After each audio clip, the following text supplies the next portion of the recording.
Bonjour à tous et bienvenue à cette nouvelle conférence. Alors aujourd'hui, nous allons étudier les exercices tibétains enseignés par le vénérable maître Samael dans son livre La transformation radicale. Donc les exercices tibétains servent à régénérer le corps physique et à rajeunir, à guérir toute anomalie physique et psychique. Et donc, vous pouvez constater que c'est quand même incroyable. C'est incroyable qu'on peut régénérer l'organisme soi-même. Eh bien oui, c'est vrai. Encore plus incroyable que ces exercices peuvent être pratiqués à tel point que ça peut éloigner la mort. Même en étant profane comme nous, rempli d'ego, rempli de péché, de karma, on peut, si on a la volonté, se rajeunir à tel point d'être un vieillard de 90 ans puis retrouver nos 30 ans. Donc ici, c'est révolutionnaire. Ce livre-là, ici, pour moi, c'est le livre le plus révolutionnaire de la gnose. Parce que moi, personnellement, quand j'ai commencé à étudier le maître Samael, je suis tombé sur ce livre-là au début, puis ça m'a rentré dedans comme un train, ça m'a percuté. Et ça m'a appelé littéralement au plus profond de moi-même parce que c'est tellement révolutionnaire, puis c'est tellement logique aussi. Pourquoi qu'on ne serait pas capable de s'auto-guérir et même de se régénérer soi-même? Aujourd'hui, on regarde la médecine, la science, c'est l'antéchrist, c'est vraiment l'inconscience totale, qu'est-ce qu'on enseigne dans les universités. Toute cette science, puis c'est poussé, là, on s'en va loin dans nos formules, puis on crée dans les laboratoires des vaccins, des médicaments, puis ça marche parce qu'on va loin dans la science médicale et chimique, mais on est vraiment comme un cheval avec des œillères. On est vraiment focusé sur une ligne, puis on n'est pas capable d'ouvrir nos horizons plus larges. Et donc, toute cette science contemporaine, cette médecine, au bout de la ligne, c'est très fragmentaire, c'est très embryonnaire. Donc, ça n'ira jamais à un grand décollage. Et ces exercices-là tibétains, c'est révolutionnaire. Donc, voilà, c'est fait pour se guérir. Si vous êtes malade de n'importe quelle maladie, n'importe quel état, le cancer, maladie mentale, je ne sais pas, n'importe quoi, si vous êtes des problèmes de foie, problèmes de poumons, toute maladie, en fait, peut se guérir. Donc, il faut comprendre premièrement qu'une maladie, en fait, c'est un karma qui nous est dû. Donc, soit un karma direct, donc, je ne sais pas, une mauvaise alimentation, ou au travail, on respire trop de fumée toxique. Donc, ça sera un karma direct. Genre vraiment, ou sinon, on fume la cigarette. Mais là, c'est parce qu'on court après. C'est sûr qu'on va tomber malade parce qu'on a joué avec le feu. C'est un karma direct. Mais il y a aussi des karmas aussi, on pourrait dire indirects, donc de vie passée. Donc, par exemple, le maître Samael apporte dans un de ses livres qui est très intéressant à propos du cancer. Il dit que le cancer, en fait, c'est le karma des fornicateurs. Donc, tous ceux qui ont forniqué dans les vies passées, eh bien, c'est la cause du cancer. Donc, ici, il parle aussi de l'épilepsie. L'épilepsie, c'est ceux qui ont fait du spiritisme, donc qui ont prêté leur corps à des démons dans des rites ténébreux. Donc, c'est des karmas vraiment indirects, donc de vie passée. Mais que ce soit un karma direct ou indirect, c'est guérissable notre destin, c'est nous qui l'avons entre les mains, puis on en fait ce qu'on veut, en fait. Puis la seule limite à notre auto-guérison et notre rajeunissement, c'est notre volonté. Donc, si on n'a pas de barrière, on a infini de volonté, de bonne volonté, consciente, bien la gnose va être facile pour nous. Rajeunir, faire les exercices tibétains à tous les jours, va être facile. Mais le problème, c'est la volonté. Donc, vous allez voir par vous-même, si vous vous y mettez, qu'il y a des freins. Il y a des freins. On a des freins intérieurs, des freins extérieurs. Il faut tout gérer ça. Et aussi, il faut garder un équilibre, une harmonie dans notre vie, parce que si on se met à fond dans une chose, ben, ça va claquer un moment donné, comme un élastique qu'on étire trop fort, un moment donné, l'élastique va péter. T'sais. Donc, garder un équilibre, c'est important pour la volonté. Il faut garder une volonté, la discipline. Donc voilà. Donc ici, en gros, les exercices tibétains, c'est les meilleurs exercices pour les célibataires parce que ça transmute, mais d'une façon intense. C'est l'exercice le plus efficace de toute la gnose. C'est vraiment, on pourrait dire, la base. Vraiment, si vous commencez, si vous voulez vraiment éveiller votre conscience, il faut les faire parce que c'est vraiment la base. Pas avec des pranayamas, ça transmute. Écouter de la musique classique, ça transmute, prendre une marche dehors, toute la beauté, cultiver la beauté, faire des mantras, des pratiques, ça transmute. Mais rien ne transmute comme des exercices physiques.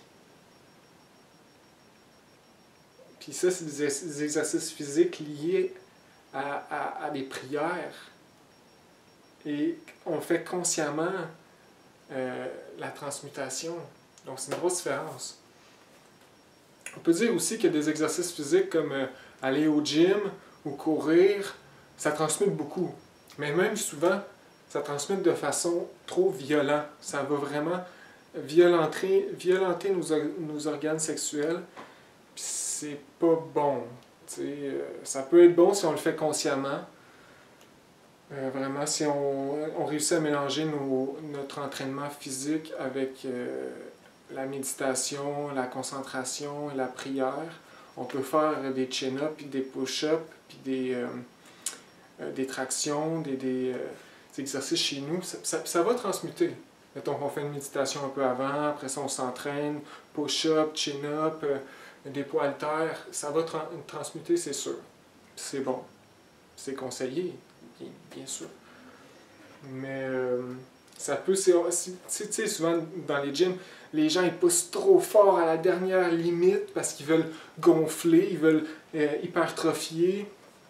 Ben ça va vraiment, c'est trop, là, tu sais, ça va dépenser l'énergie sexuelle de façon négative à un moment donné, parce que c'est pas bien équilibré, puis c'est pas fait aussi pour la bonne cause. Tu sais, si on fait ça pour l'apparence physique, pour impressionner les filles parce qu'on a des gros muscles, ben on s'entend que ça n'a pas rapport. Là, c'est l'orgueil là, qui fait ça.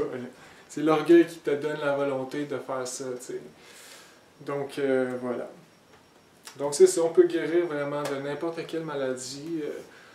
Il faut juste avoir la volonté de les faire, puis surtout d'y croire, avoir la foi en l'être, la foi en la Mère divine, en l'Esprit Saint. Parce qu'on travaille avec l'Esprit Saint. L'Esprit Saint, c'est l'énergie sexuelle dans la gnose, puis dans l'univers. C'est l'énergie sexuelle. Les maîtres, qui ont incarné l'Esprit Saint, comme le Maître Jésus, on symbolise ça par la colombe. En fait, c'est qu'il s'est autoréalisé, donc il est devenu lui-même l'Esprit Saint.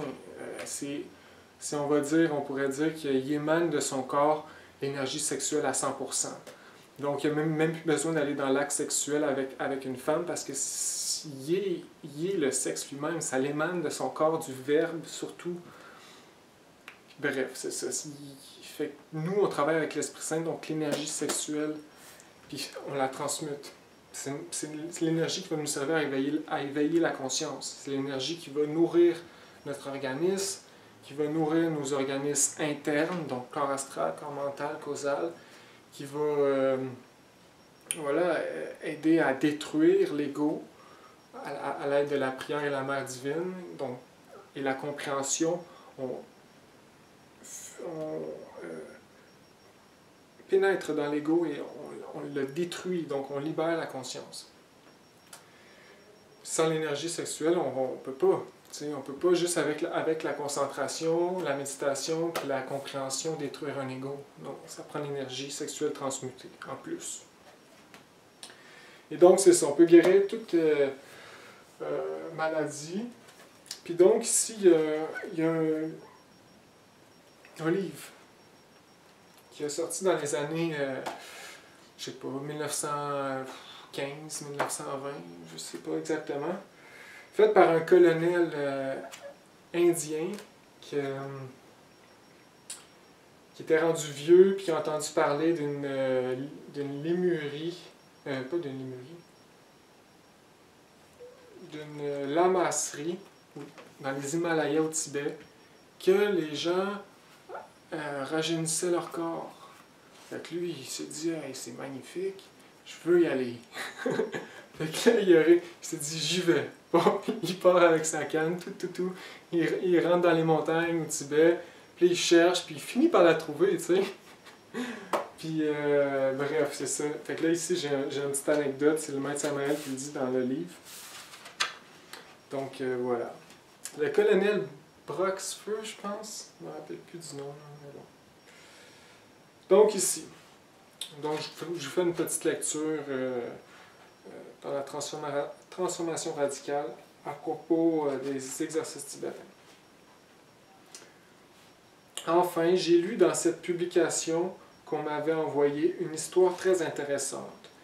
Je veux te raconter cette histoire. Là, le maître Samael parle à son disciple parce qu'en fait, ce livre-là, il a été écrit pas par le maître, par un disciple du maître qui avait comme mission d'écrire le livre de ses enseignements. Donc, c'est le maître qui parle au disciple. Donc, c'est ça. Une histoire très intéressante. Je veux te raconter cette histoire du colonel anglais pour que tu te fasses une idée très précise et complète sur les bienfaits que l'on peut retirer des exercices que je vais t'enseigner. Dans cette revue dont j'ai parlé, en relatant l'histoire de ce colonel anglais de 70 ans, démobilisé là-bas en Inde, il avait appris que quelque part au Tibet existait une lamasserie où les gens pouvaient rajeunir.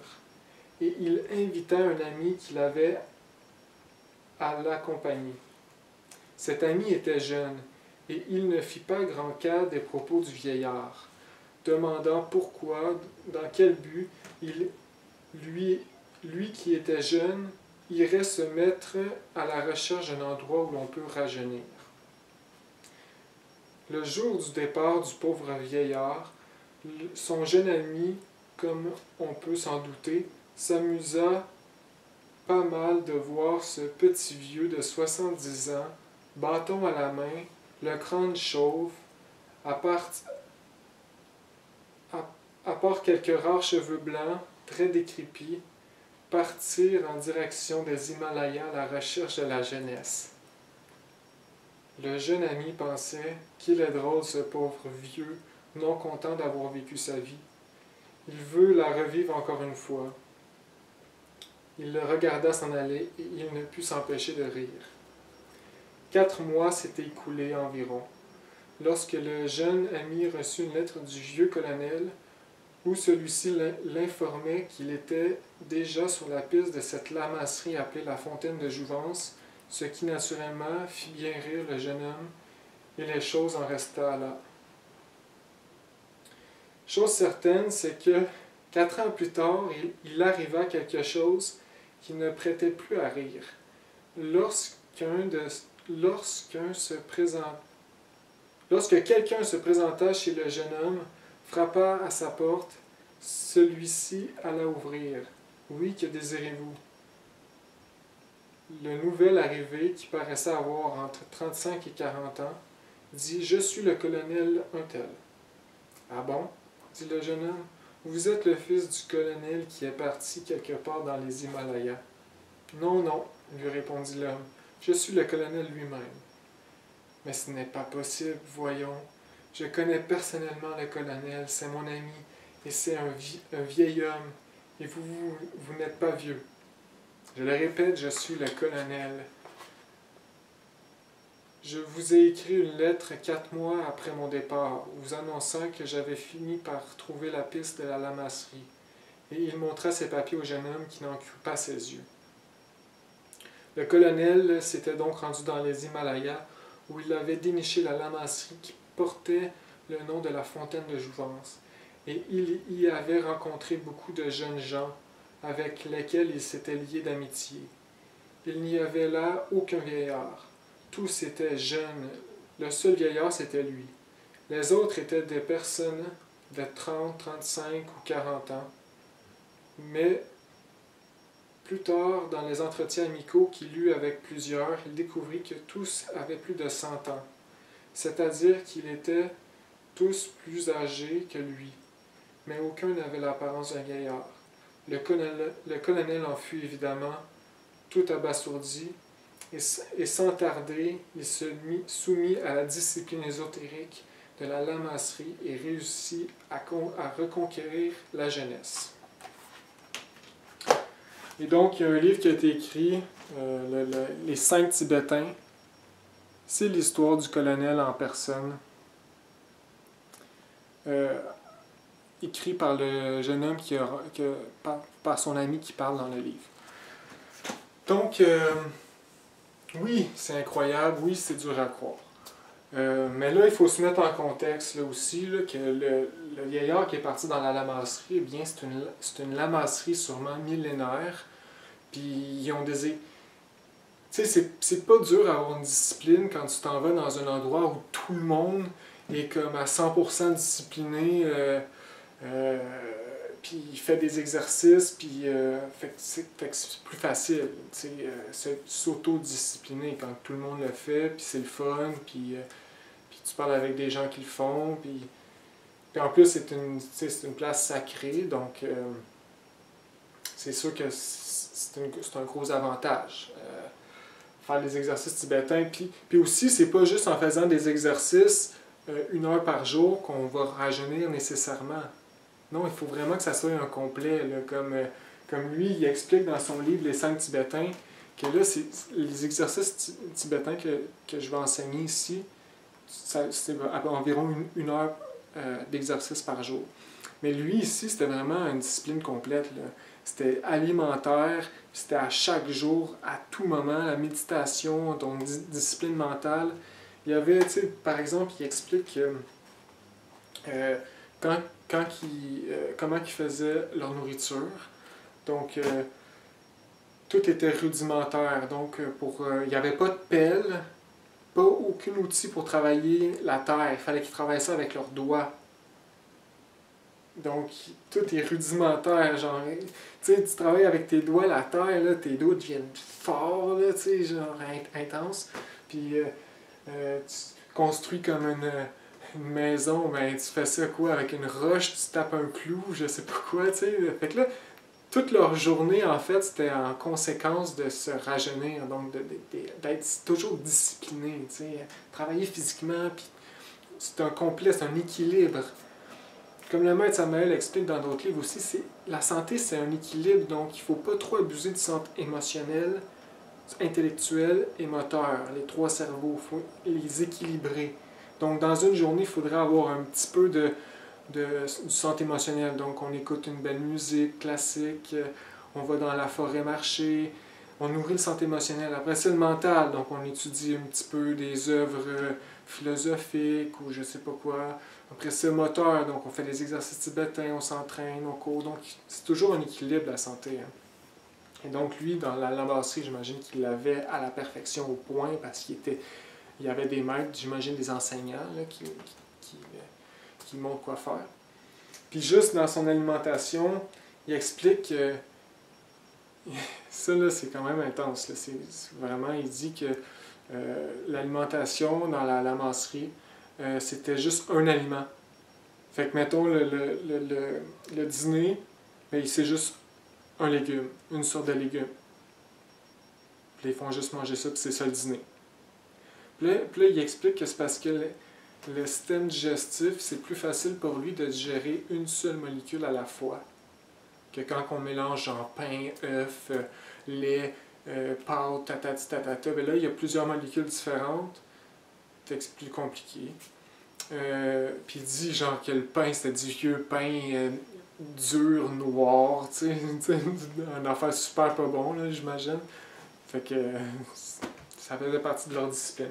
Fait que lui, il a vraiment réussi en 4 ans, passer de 70 ans, un petit vieux, à 30 ans, 35 ans. Et ça, là, c'est vraiment des affaires, c'est révolutionnaire. Jamais la science va admettre un tel phénomène. Et pourtant, c'est là, puis peut-être qu'il est encore en vie, lui, tu sais. Fait que c'est ça. Fait que aussi, essayez pas d'aller chercher la lamasserie là, en ce moment, en 2021, là, parce que j'imagine qu'elle n'est plus là, la lamasserie, ça fait très longtemps. Toutes les belles choses de ce monde, les vieux temples qu'il y avait il y a 200 ans, là, ils sont soit ils ont été profanés, donc par les touristes, ou ils ont juste tout simplement disparu parce qu'il y a des techniques pour mettre des temples ou du matériel en 4e dimension, ou dans un autre plan de la nature. Donc, les exercices de la masserie, c'est sûr que ça n'existe plus, tu sais. En plus, la Chine est rentrée au Tibet et elle a tout détruit, génocide culturel. Donc, leur but, c'était de détruire la culture. Donc, ils ont détruit des milliers de temples au Tibet dans les années 50-60. Et c'est ça que la masserie a été trouvée là, elle a été détruite. J'imagine que les maîtres, parce qu'il y avait la gnose là, c'est évident. C'est sûr qu'il y avait la connaissance ésotérique de l'énergie sexuelle. Parce que tu ne peux pas te rajeunir si tu n'as pas cette connaissance-là. C'est sûr que les maîtres, c'était des maîtres qui avaient connaissance de la loge blanche, puis tout ça, puis qui sont partis. T'sais. Donc, essayez pas d'aller trouver un endroit de même sur Terre en ce moment. Le seul moyen de trouver un endroit de même, c'est en passant par vous autres, par l'intérieur de vous autres. Donc, réussir une sortie astrale, etc. Travailler sans arrêt. S'auto-découvrir, se mourir, et voilà. C'est la seule porte, c'est nous-mêmes. Donc, comme une écriture en haut du temple de Delphes en Grèce qui dit « Homme, connais-toi toi-même et tu connaîtras l'univers et les dieux ». Ça définit bien cet ésotérisme gnostique, cette philosophie. Alors, alors voilà, les exercices tibétains, je vais commencer à les enseigner. Donc ici, les exercices sont 6 exercices. Donc ici, il y a beaucoup de variantes. Hein. Comme dans les 5 tibétains, le livre du colonel, ben, c'est vraiment des variantes très différentes les exercices du maître Samael. Moi, personnellement, j'en ai jamais pris de ces variantes-là. C'est trop différent, puis c'est pas forçant. Je vois pas l'utilité. Les exercices du maître Samael dans la transformation radicale, c'est comme revenir à la source. Le maître Samael, lui, ces exercices-là, il les a connus bien avant la lamasserie du Tibet. Puis il dit même l'origine de certains exercices qui datent de la Lémurie, de l'Atlante, qui dit qu'il pratiquait cet exercice-là en Atlantide pour se rajeunir, pour se guérir. Donc c'est comme revenir à la source. Donc moi, je suis plus à suivre à la lettre le maître Samael. Bien sûr, dans le maître Samael, il y a des variantes.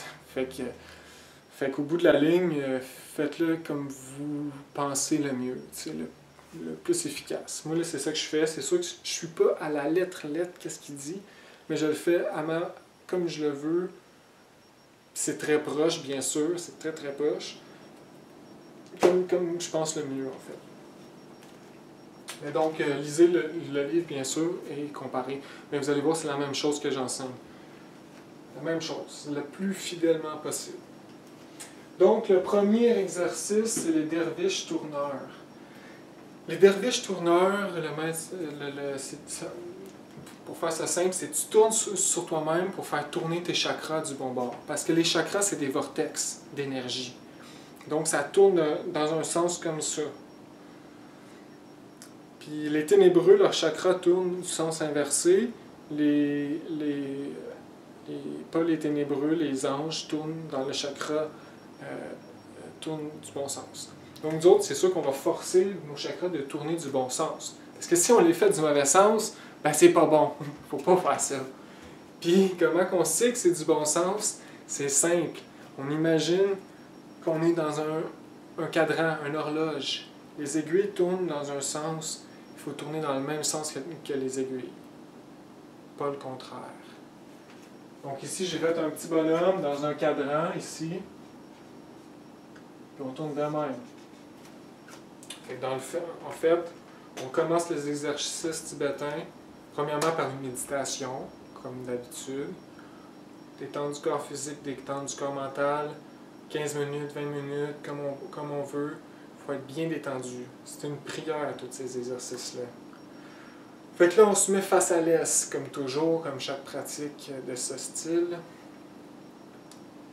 Et puis, bien sûr, on prie la Mère divine de transmuter l'énergie, de nous rajeunir, de guérir telle ou telle maladie, d'éveiller notre conscience, peu importe. Au nom du Christ. Ensuite, on place les mains droites comme ça ici. Et puis, on tourne comme les derviches tourneurs dans le sens des aiguilles d'une montre. Et ici, il dit de le faire 12 fois. Donc, c'est pas beaucoup, on peut le faire plus. Plus qu'on le fait, mieux c'est. Les derviches tourneurs, c'était des rituels derviches, qu'il y avait un feu, puis eux autres, ils tournaient comme une planète, comme ça, dans le bon sens, autour du feu. Le feu symbolisait, bien sûr, comme le soleil. Donc ici, on tourne sur nous-mêmes. On reste concentré à la Mère divine. Comme il dit, le Maître Samael, ça c'est un exercice, tout ça, mais il faut être concentré à la Mère divine tout le long. Il faut avoir le mental concentré. Vraiment, c'est là que ça devient efficace. Toujours concentré le plus possible. Donner notre maximum. Donc, derviche tourneur, on fait juste tourner sur nous-mêmes. Pas compliqué. Deuxième, le Viparita Karami Mudra. Donc, le deuxième, il y a plusieurs variantes. Mais moi, comment que je la fais? Bon, ok, je vais l'expliquer avant là, de commencer. Ok, donc ici on voit, ça ici c'est le plancher. Donc notre tête est ici, on est couché. Puis quand on est prête, ça c'est notre corps couché. Aux pieds, puis nos bras comme ouverts, comme ça, couchés à terre. Puis quand on est prête, on lève les jambes. C'est aussi simple que ça, pas compliqué. On fait juste garder les jambes en haut. Fait que lui, le Maître Samael, il explique que le sang des jambes vient compresser dans l'organisme et ça régénère beaucoup. Cet exercice-là, ça régénère beaucoup. Tous les sens, la vue, l'ouïe, l'odorat, le cerveau, le sang irrigue beaucoup dans le haut du corps. Donc voilà, et donc les variantes. Donc il dit, on peut les faire, mettons si on ne veut pas forcer, là, on peut les faire, puis on peut bien sûr tenir nos jambes. C'est plus facile parce que sinon ça fait forcer les abdominaux beaucoup. Puis une autre variante aussi, si vraiment on est malade et on veut vraiment guérir, là, ou on veut vraiment un changement intérieur, puis on s'installe dans une forêt en méditation, puis on s'accote sur un arbre ou sur un mur, puis on accote nos pieds sur un arbre ou sur un mur, puis on reste le plus longtemps possible. Moi, j'ai jamais fait plus que 20-25 minutes, parce que maintenant, il n'y a plus de sang dans les pieds, dans les jambes, tu sens plus tes pieds. Zéro. Puis quand tu te remets debout, c'est impossible, tu peux même pas tenir debout, tu sens plus tes pieds, tu tombes. Il n'y a plus de force dans tes pieds, il n'y a plus rien, plus de sang. Fait que moi j'ai jamais fait plus que 25 minutes. Maître Samuel, il dit si vous voulez guérir, faites-le pendant des heures. Des heures, je peux pas imaginer quelqu'un qui fait pendant des heures du premier coup. Ça, ses jambes, il devient handicapé. Bon, ok. Donc c'est ça, celle-là c'est très simple, c'est juste les jambes dans les airs. Toujours en concentration, c'est ça la clé. La Mère divine, c'est elle qui s'occupe des énergies internes. C'est elle qui s'occupe des transformations intérieures, de l'âme, spirituelle, physique, tout. C'est elle qu'on est concentré en elle, puis on la supplie, on lui demande ce qu'on veut. Ensuite, on se lève et on se met à genoux. Donc, premièrement, il explique que c'est bon d'avoir un tapis, un petit tapis de rituel pour les faire. Donc, on fait tout sur notre tapis. Et donc, après ça, après le 3, mettons que ça va être 3, premier exercice, derviche sur le deuxième, mettons 2.5. Entre le 2 et le 3, on fait une série de pranayama, 3 pranayama, à genoux. Ensuite, on est rendu au troisième. C'est l'exercice. Malheureusement, j'ai regardé, j'ai pas vu le nom. Il faudrait que je fasse plus de recherches. Là. Mais j'ai pas trouvé le nom, donc je l'ai appelé l'exercice à genoux. Donc, tu es assis sur ton petit tapis à genoux. Puis là, tu recules tes droites, puis tu recules le plus possible. Puis là, tu fais tout forcer ton corps. Les jambes forcent en avant, des cuisses forcent. Tout le devant du corps force. Puis là, on reste droit, puis on peut aller le plus bas possible, puis on reste de même le plus longtemps possible en prière et en supplication. C'est forçant. C'est vraiment forçant. Faites-le 2 minutes, là, le plus possible. Là, vous allez être mort. Fait que c'est ça. Ça dépend de notre volonté. Hein? On veut-tu guérir? On veut-tu rajeunir? Donc c'est ça l'exercice. On se penche par l'arrière. Puis là, j'ai déjà entendu une variante que tu te penches, tu te relèves. Tu te penches, tu te relèves. Tu fais comme des tractions, mais moi je le fais pas comme ça. Moi je le fais vraiment le plus loin possible, puis je le tiens le plus longtemps possible. Ensuite, la table. Donc quand on a fini le troisième exercice à genoux, toujours concentré à la main divine, on s'assit puis on fait la table avec notre corps. Donc ici, le troisième, à genoux. Ici, c'est les mains, les pieds, la tête, puis on recule la main. On fait tout forcer, tout en avant ici, les cuisses, tout le devant du corps et force.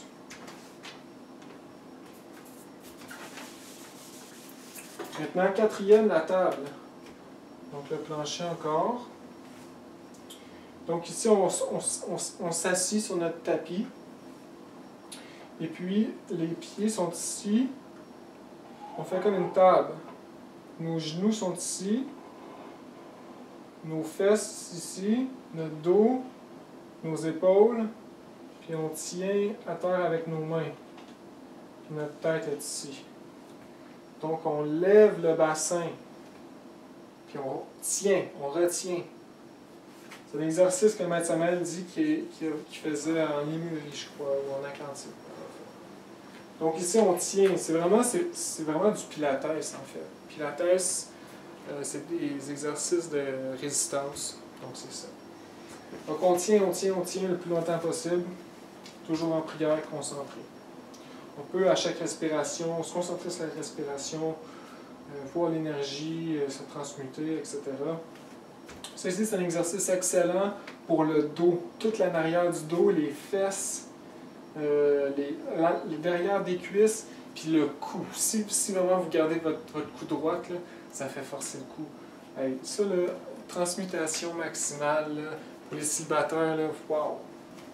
C'est sûr que, dépendamment de votre volonté, c'est efficace. Après ça, on se fait un pranayama, une autre petite série de pranayama, 3 pranayama à genoux. Ensuite, 5e exercice, c'est le lézard. Donc, à terre ici, on se met comme en position push-up, ou traction pour les Français. Position traction. Donc, la tête est ici, les épaules, les mains, le corps droite. Position push-up, en fait, puis on tient. Ça ici, c'est vraiment du pilates. C'est la planche, comme on appelle en commun, en langage commun. La planche. Donc, on résiste. Ça ici, c'est excellent, là. On fait tout le devant du corps. On fait les triceps, tout le devant, les abdominaux vont devenir puissants. Si vous avez une bédaine, elle va disparaître, ça va faire brûler. Excellent, on tient le plus longtemps possible.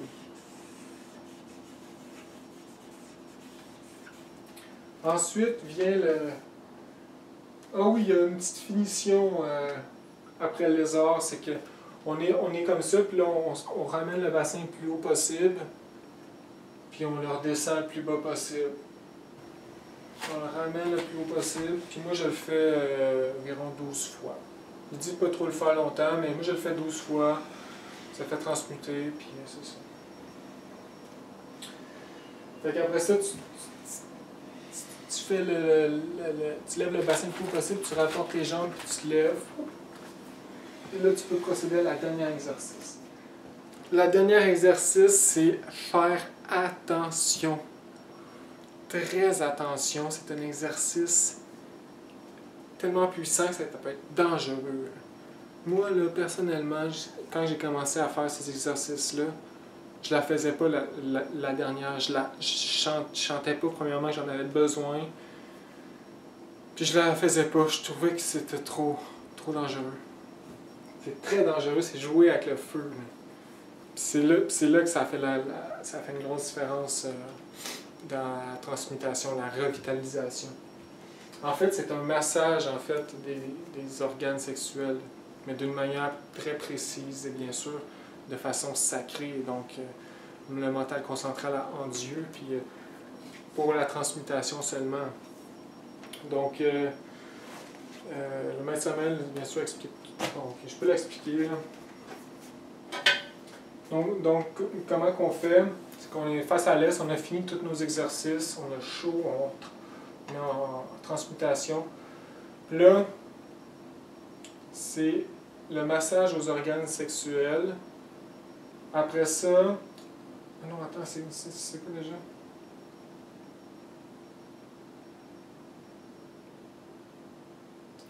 Massage aux organes sexuels, on inspire en faisant toute monter l'énergie sexuelle par les cordons à la colonne vertébrale jusqu'à la tête.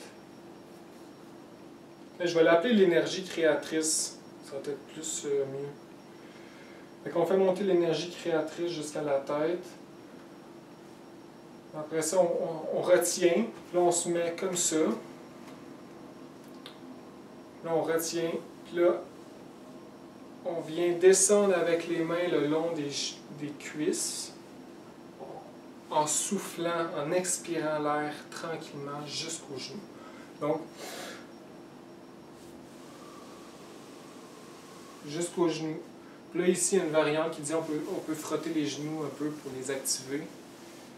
Après ça, on a tout expiré notre air. On retient à vide. Monte les genoux. Prends la position. À vide encore. Massage aux organes sexuels. À vide encore. Prends la position. Inspiration.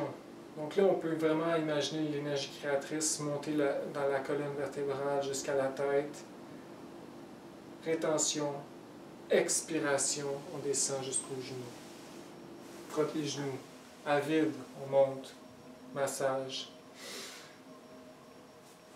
Etc. Donc voilà, c'est un exercice très efficace. Dans les 5 tibétains, le colonel, il n'en parle pas beaucoup. Ben, il en parle un peu, mais il dit que c'est l'exercice qui fait toute la différence. Puis c'est l'exercice que quand le monde il disait « Ah, ok, je peux plus genre fourniquer, quoi. » Il dit non. Le monde partait. Il n'était pas intéressé. Donc c'est fait pour la chasteté. C'est vraiment, il faut être chaste. Puis il explique aussi que c'est le contraire de la masturbation, qui est un grand fléau pour l'humanité. Il dit que c'est l'opposé. Fait que là, tu peux voir à quel point c'est puissant, là, parce que ça, c'est vraiment le fléau le pire, comme le pire des façons de faire, le pire des calamités. Puis ça, c'est le contraire. Donc, c'est puissant. C'est vraiment, tu stimules l'organe sexuel, l'organe créateur solaire à l'activité. Fait que, voilà, le dernier exercice.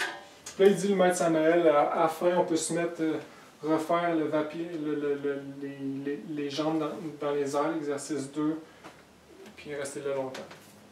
Donc ça, c'est les exercices tibétains, comme on appelle. Puis si on pratique ça vraiment intensément, c'est sûr qu'on va revitaliser l'organisme, rajeunir, guérir de toute maladie, s'auto-guérir.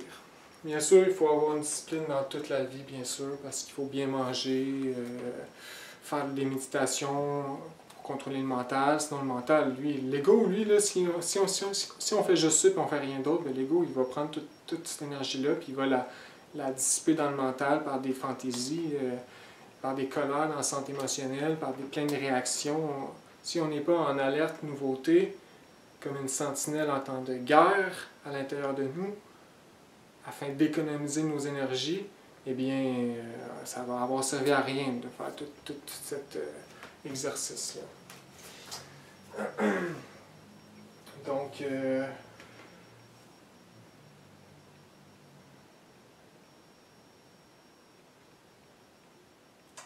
voilà pour les exercices tibétains.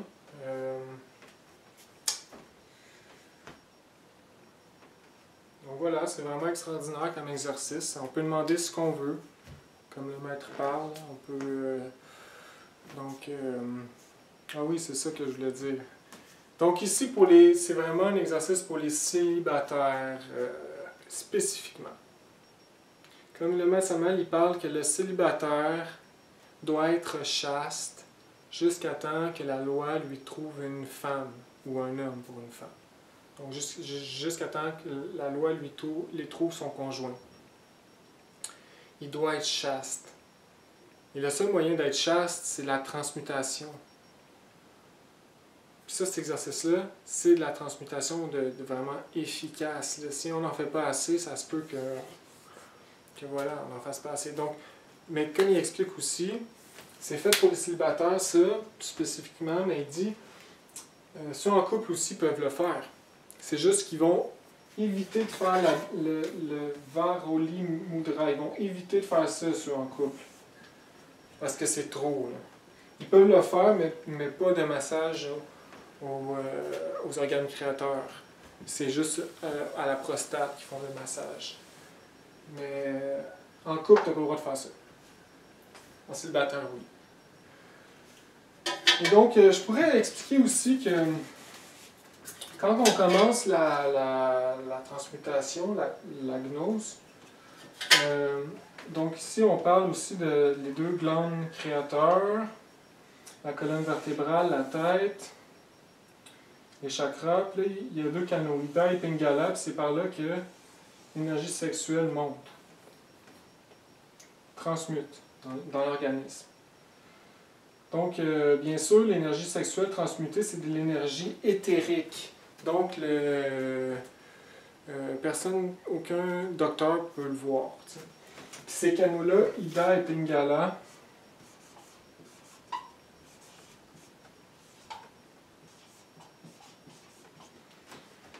ils sont semi-éthériques, semi-physiques, donc ils sont invisibles. Le bistouri, le scalpel du profane chirurgien, il pourra pas, du chirurgien, pas profane, excusez, c'est profane de dire ça. Le chirurgien ne pourra pas trouver ces canaux parce qu'ils sont éthériques. Mais ils existent. Bref, ça sert à la transmutation. Puis quand on commence, eh bien, ces canaux-là, vu qu'ils ne sont pas utilisés, vu qu'on est fornicateur, on laisse tomber la coupe, eh bien, ils sont atrophiés un peu. Ils sont mal fonctionnels un peu. Donc, c'est sûr qu'au début, il va falloir vraiment faire cet exercice-là tibétain pour les nettoyer, pour les purifier, ces deux canaux. Une fois purifié, l'énergie va mieux circuler. Donc, voilà.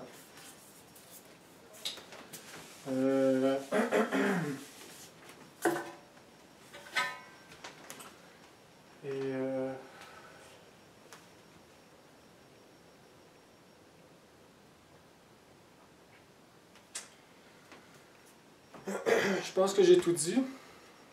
Si vous avez des questions ou quoi que ce soit, n'hésitez pas à les poser.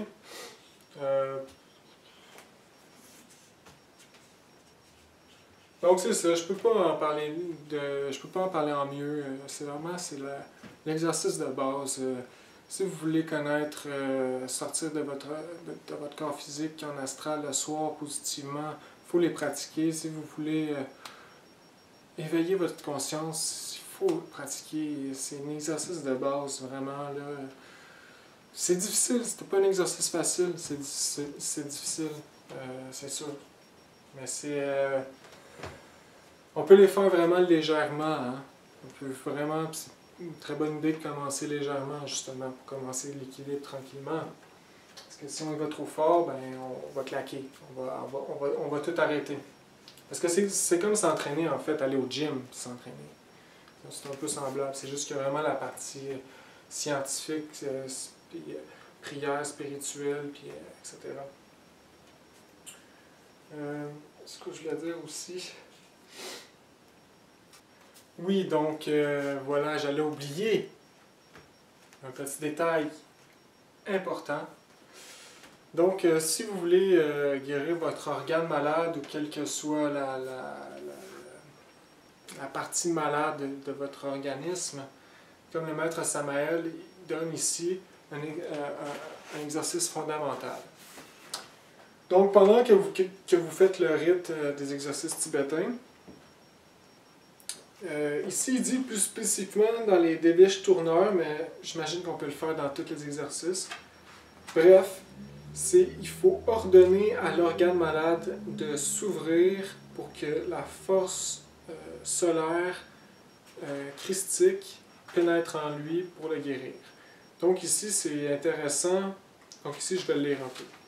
Je le répète, pendant que tu effectues ces tours, tu dois te concentrer sur ta divine mère Kundalini, donc ces tours, les déviches tourneurs, lui demandant d'appeler l'Esprit Saint, de supplier le Logos qu'il te soigne et te guérisse.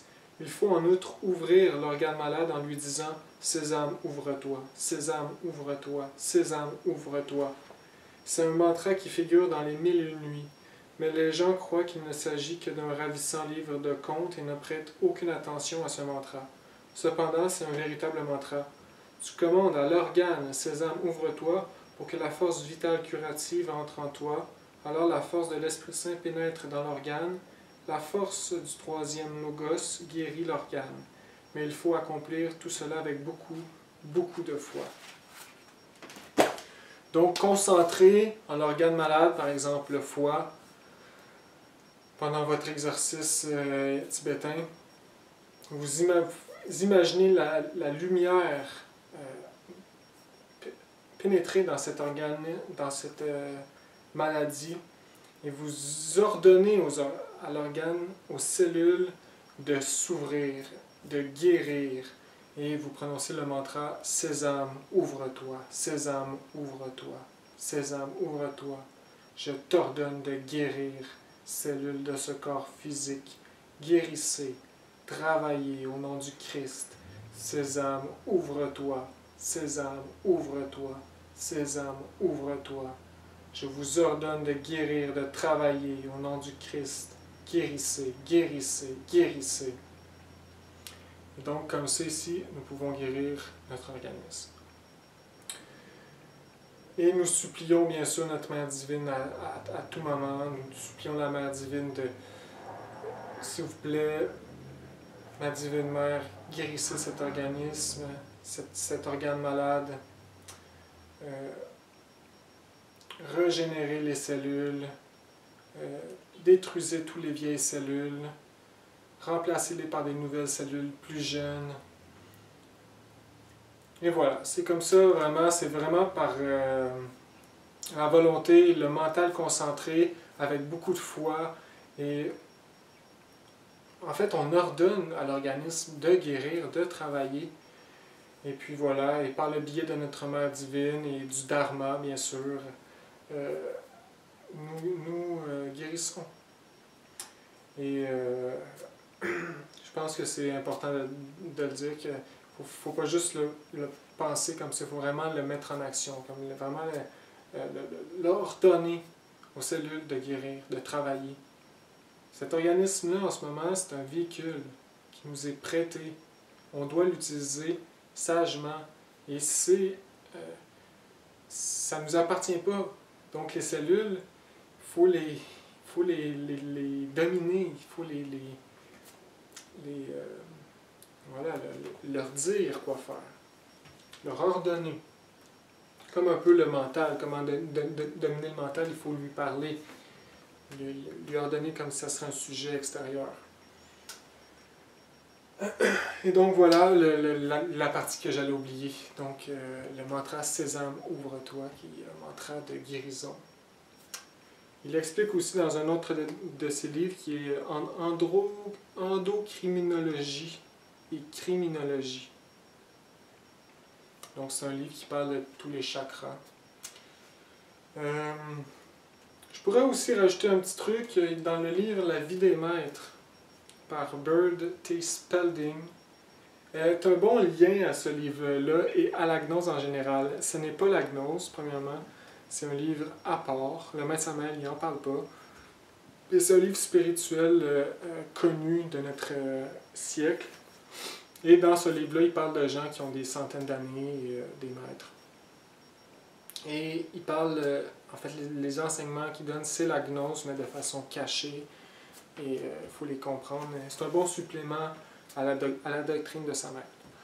Bon, sur tout ça, je vous laisse et je vous dis bonne chance et courage. Et il faut garder la foi, il faut garder la flamme, il faut garder l'espoir. Parce que dans notre monde aujourd'hui, comme on peut s'en rendre compte, ça peut être décourageant.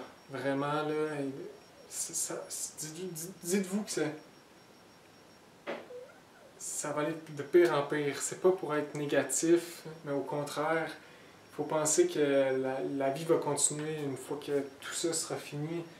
Mais on vit vraiment dans un enfer, c'est incroyable. Là. Tout le monde est négatif, tu regardes dans les téléjournaux, c'est affreux, là, les choses qu'on peut voir. Donc c'est ça, il faut garder courage, puis espoir, il faut travailler, puis prier, puis... Donc, je vous souhaite bonne chance et j'espère que vous allez utiliser cet bel outil donné par le Maître Samael pour notre autoréalisation. Merci et au revoir.